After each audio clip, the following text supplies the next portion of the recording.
the break, Tom, you were saying that the process for bidding on the properties that you list is completely different than what Steve was just saying.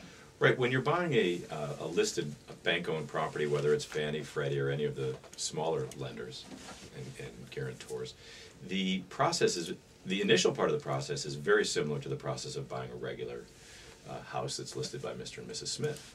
You use a standard contract, you submit all the documents that are generally required, whether it's a lead-based paint.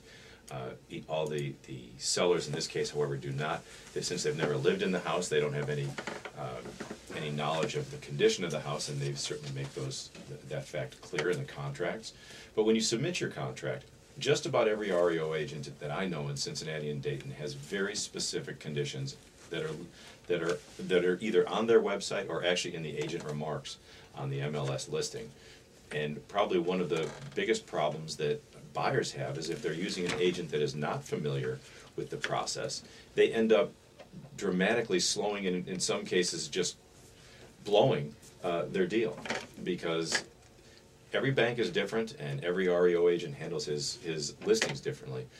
But most banks require very, very specific things to be submitted with the offer. You're going to have to submit an earnest money check. Most REO agents will tell you right on the listing sheet how much that has to be and to whom it needs to be made out. It generally needs to be made out to the listing agent. All documents have to be signed by the actual buyer of the home. So if you're buying a house with your spouse, both people have to be on the contract. If they're not, the bank's just going to reject it, or it's going to make it very difficult when part two comes along. If you're fortunate enough that your offer is accepted, then all the documents are going to have to be changed with the addenda that come. Because basically, and this is another thing that I think most investors should understand, the initial contract that is submitted to the REO agent, you can put all the conditions on there that you want. You can have your inspections and say that you want this working and that working. But what's going to happen is if your offer is accepted, you're going to get an addendum back from the bank that says you're buying this property as is, where is, like it or not. And so whatever fancy things that your real estate agent may have put in there, they're meaningless because the addendum clearly states that it supersedes any other document. Mm-hmm. And I want to make a point. We are in the habit in the agent business of saying when your REO contract gets accepted. The truth is no REO contract ever gets accepted. It gets countered. The price gets accepted, but the addendum represents a counter. And if you are seeing that addendum for the first time, which is the case most of the time, I put in my offer, they said yes to the price, but then they changed the terms. That is not truly an acceptance, it's truly a counter. And I run into a lot of investors that are like, oh my God, the bank changed everything. Hey, if you don't like it, it was a counter. That is so true, and it's unfortunate that more agents don't realize it. You're absolutely right. What they get back is a counter, and they can always, at that point, when they see the addenda, they can say no. Mm-hmm. And no harm, no foul. They get their earnest money back, and they go on their merry way. Mm-hmm. But what's important to remember is that the contract that they sent in to the listing agent, the listing broker, is not the contract. It's just a suggestion. It's a prelude.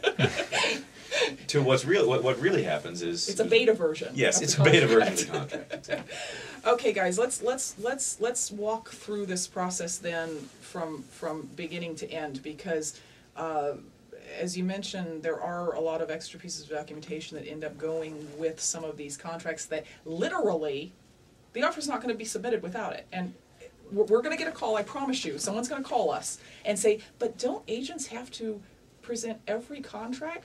Actually, if their listor says, I need documents number A through F, otherwise don't show me the contract, the agent is not doing his job by submitting the contract. So, yeah, agents have to submit contracts as long as they are complete and the way that the seller wants them to be. Absolutely true. And let me just also mention here that a big responsibility, it's very easy to understand that, particularly for new investors, and we deal with a lot of new investors, both on the buy side when we represent buyers and on the sell side when we represent our sellers.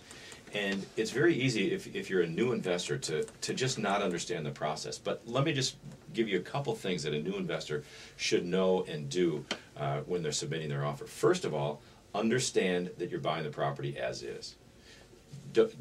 So don't go looking at an REO property and thinking that you're buying Mr. and Mrs. Smith's house, and if there's a problem, they're going to fix the plumbing or they're going to fix the paint, because it's not going to happen. Number two, it is very rare today that I list a property that will pass an FHA inspection. So if your agent lets you submit an offer and has and you are submitting it and the mortgage contingency is for an FHA loan, you'll probably get either nothing in response or a flat out rejection without a counter, because there's no point negotiating with someone who's trying to get an FHA loan for a property that can't pass an FHA inspection. That's probably one of the biggest problems that we see with new investors, and particularly actually with new agents, where they'll submit an FHA offer and then they can't understand why 2 months will pass. They'll see that the house sold for $10,000 less than their offer, and of course they get angry. They get angry, and of course they think that something untoward has happened, and all that has happened is their offer wasn't accepted because the terms weren't acceptable to the seller.